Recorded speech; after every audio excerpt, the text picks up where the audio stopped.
Sir बहुत बहुत नमस्कार नमस्ते। आपका। आज हम स्टील एक्स 25 के महाकुंभ में एक ऐसी जगह पर हैं जहां पर स्टील इंडस्ट्री के बहुत बड़े बड़े दिग्गज आज मौजूद हैं और बात कर रहे हैं वन इंडस्ट्री वन डेस्टिनेशन की।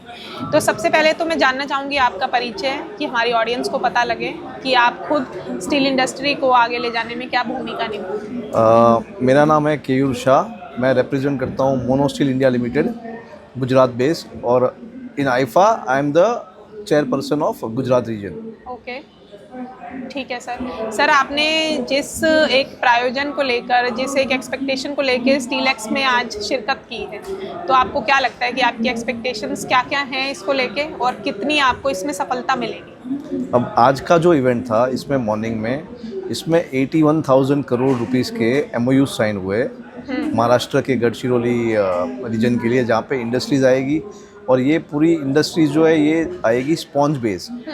जो हम बोल रहे हैं कि आज हमारे को जो इंपोर्ट स्क्रैप करना पड़ रहा है, दूसरी कंट्रीज़ के ऊपर डिपेंडेंसी हमारी ज़्यादा है, तो ये इंडस्ट्री जो वहाँ पे आ रही है, उनकी वजह से जो हम DRI बनाएंगे एज अ स्क्रैप ही हो गया वो आपका, तो वो आपका सेम एज अ स्क्रैप आप उसको यूज़ कर सकते हो आपके प्रोडक्शन के लिए। तो हमारी सेल्फ डिपेंडेंसी हो जाएगी और हमारे को कोई भी कंट्री के ऊपर डिपेंड नहीं रहना पड़ेगा इन फ्यूचर। बिल्कुल बिल्कुल सर, ये तो बहुत एक ऐसा लॉन्चर की तरह काम करेगा जिससे हमारी शायद जो गति है स्टील इंडस्ट्री की वो बहुत ज़्यादा मल्टीप्लाई हो सकती है। Right sir. अच्छा, इसमें आप ये बताइए कि जैसे हमने देखा कि कुछ पिछले सालों में कुछ ऐसी प्रॉब्लम्स भी आई हैं जो बैरियर की तरह काम कर रही हैं, तो कुछ ऐसे क्या इश्यूज़ हैं वो आप थोड़ा सा बताइए। एक जो इशू उसमें था वो था BIS का, तो वो ऑलरेडी उसका जो है वो भी हो गया है। उसमें ऑलरेडी मिनिस्ट्री के साइड से भी सपोर्ट काफ़ी आया है, और हमारे योगेश मंदानी जी जो प्रेसिडेंट है आईफा के, उन्होंने बहुत उसके पीछे लगे हुए हैं, और BIS में वो चीज़ हो जाएगी। आगे के लिए हम ये सोच के चल रहे हैं। सेकेंड इश्यू है GST का, जो बोगस बिलिंग का और ये सब चल रहा है, ऑलरेडी उसका भी जो है वो इंडस्ट्री में से डाला हुआ है। तो ये दो चीज़ें जो है वो बहुत ज़्यादा रिफॉर्मेशन इसमें आ जाएगा, तो इंडस्ट्री बहुत अच्छा बूम करेगी। अच्छा सर, आपकी तरफ से कोई ऐसा प्रपोजल है जिससे ये इश्यूज सॉल्व हो सके? ऑलरेडी उसमें 2-3 प्रपोजल्स दिए हुए हैं, बट एक जो प्रपोजल दिया हुआ है वो ये है कि 18% जो GST स्क्रैप पे लग रही है, उसको आप जो है वो 5% GST कर लो। अच्छा। जिसमें इंक्लूडिंग आपका 2% TDS आ जाता है। ठीक है। तो ये जब छोटी अमाउंट हो जाती है ना, तो इसमें बोगस बिलिंग का चांसेस बहुत नेग्लिजिबल हो जाता है, राइट। क्योंकि इसमें कोई वैल्यू एडिशन नहीं मिलता है। तो उससे क्या हो जाएगा, ये जो बोगस बिलिंग वाला है मैटर, ये खत्म हो जाएगा, और फिनिश में आप जो है सेम 18% उसको रखो। सर, आपने जैसे अभी बोगस बिलिंग की बात की, तो उसके बारे में आप थोड़ा सा एक्सप्लेन। इसमें क्या होता है, फॉर एन एग्जांपल 30,000 रुपये का स्क्रैप है, उसके ऊपर 18% GST लगती है। वो GST की अमाउंट जो है वो 6,000 रुपये पर टन होती है।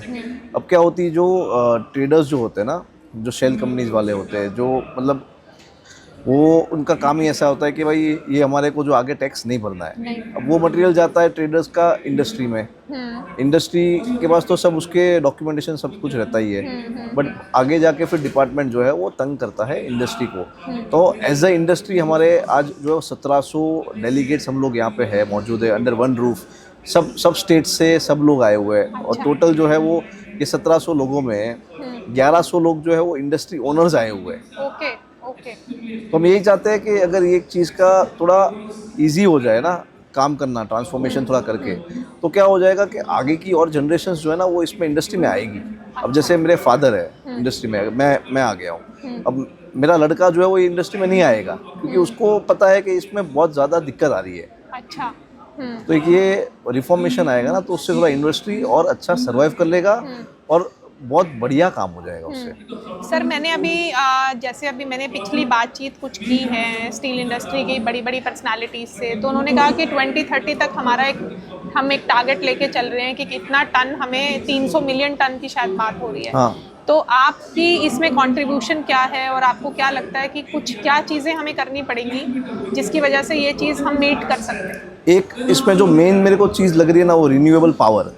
अच्छा। रिन्यूएबल पावर होने से क्या हो जाएगा, इंडस्ट्री में आज जो भी हम प्रोडक्शन करते हैं ना, वो प्रोडक्शन में हमारा 50% कॉस्ट जो है वो पावर का है। ओके। चाहे हम वो गवर्नमेंट से लेते हैं ग्रिड बेसिस, या फिर हम ओपन एक्सेस से लेते हैं, तो ये सब बिजली के जो दाम है उसकी जगह पे आप उसको लेके चले जाओ रिन्यूएबल, सोलार कर लो, विंड कर लो, हाइब्रिड कर लो, जिसमें पॉलिसीज़ बहुत अच्छी आई है गवर्नमेंट ठीक की। है। तो वो पॉलिसीज़ को जो है वो यूनिफ्रेम करके all over India single policy अगर बन जाती है और सारे इंडस्ट्री के लोग, जिसका छोटा प्रोडक्शन है वो छोटे पैमाने पे लगाए, बड़े का प्रोडक्शन है वो बड़ा रिसोर्सेज वाइज रिन्यूएबल पावर लगाए, तो उससे क्या हो जाएगा कि आपका स्टील प्रोडक्शन तो जो है वो बढ़ता ही जाएगा, साथ में आपका क्या हो जाएगा, कार्बन एमिशन कम हो जाएगा। अच्छा, ठीक है सर। यानी आपने कहीं ना कहीं ग्रीन स्टील के बारे में भी Yes. बात की कि जैसा हम अभी सुनते आ रहे हैं कि एक नई थीम पे, एक नए कॉन्सेप्ट पे हम काम कर रहे हैं कि जिसमें हमारी प्रॉफिटेबल सस्टेनेबिलिटी भी हो, हमारा एक फ्यूचर इकोसिस्टम भी बने।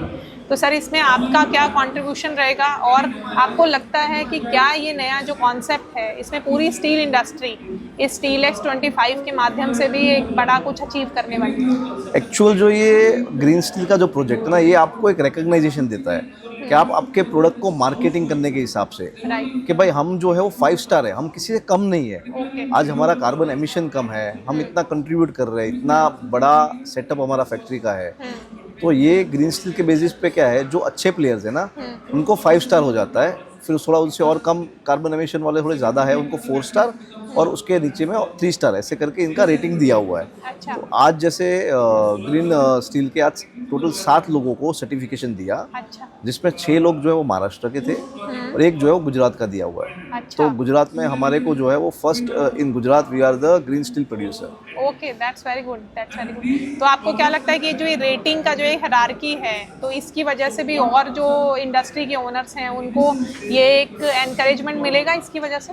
इसमें एनकरेजमेंट भी मिलेगा, साथ में इसमें जो है गवर्नमेंट ने ये भी रखा हुआ है कि अगर आपका जो ग्रीन स्टील में आप आ रहे हो और हर साल अगर आप उसको धीरे धीरे कम करोगे तो उसके बेसिस पे भी आपका जितना प्रोडक्शन है तो उसमें 100 रुपीज़ से लेके 1000 रुपीज़ तक का पर टन का उन्होंने बेनिफिट दिया हुआ है। अच्छा, अच्छा, यानी इंसेंटिव्स भी इंसेंटिव्स भी है उसमें, ओके, यस। बिल्कुल, मतलब सरकार की तरफ से भी इसके लिए बहुत अच्छे तो कदम उठाए ये जा रहे हैं। इंसेंटिव्स होने के बाद में क्या होगा, उतना आपको अपग्रेडेशन करने का मौका मिल रहा है। मौका मिलेगा, बिल्कुल बिल्कुल सर। यानी इंसेंटिव्स भी हैं, रिकग्निशन भी है, और दूसरा अगर कह सकते हैं कि एक लॉन्ग टर्म विजन भी है हमारे पास। यस। अगर हम एनवायरनमेंट की बात करें ग्लोबल लेवल पर, क्योंकि स्टील इंडस्ट्री सिर्फ इंडिया को नहीं बल्कि पूरे इंटरनेशनल मार्केट में भी एक अपनी जगह बनाए हुए। और उसके बाद क्या हो जाएगा, आपका जो ये प्रोडक्ट 5 स्टार रेटिंग हो जाएगा ना, तो आप उसको जब एक्सपोर्ट करने जाओगे तो आपका ये प्रोडक्ट जो है इसके आपको इंटरनेशनल मार्केट में ग्रीन स्टील के बेसिस पे आपको 100 से $150 मार्केट से आपको ज़्यादा प्राइसेस मिलेंगे। अच्छा, यानी देखा जाए चारों तरीके से हम कह सकते हैं कि विन विन सिचुएशन है Yes. इसकी वजह से। सर आप कुछ ऐसा कहना चाहेंगे लास्ट में कि जो आप सोचते हैं यहाँ पर आने के बाद भी कुछ आपने ऑब्जर्व किया है और आप चाहते हैं कि वो बात अगर सब तक पहुँचे तो इसमें सबका ही फायदा हो?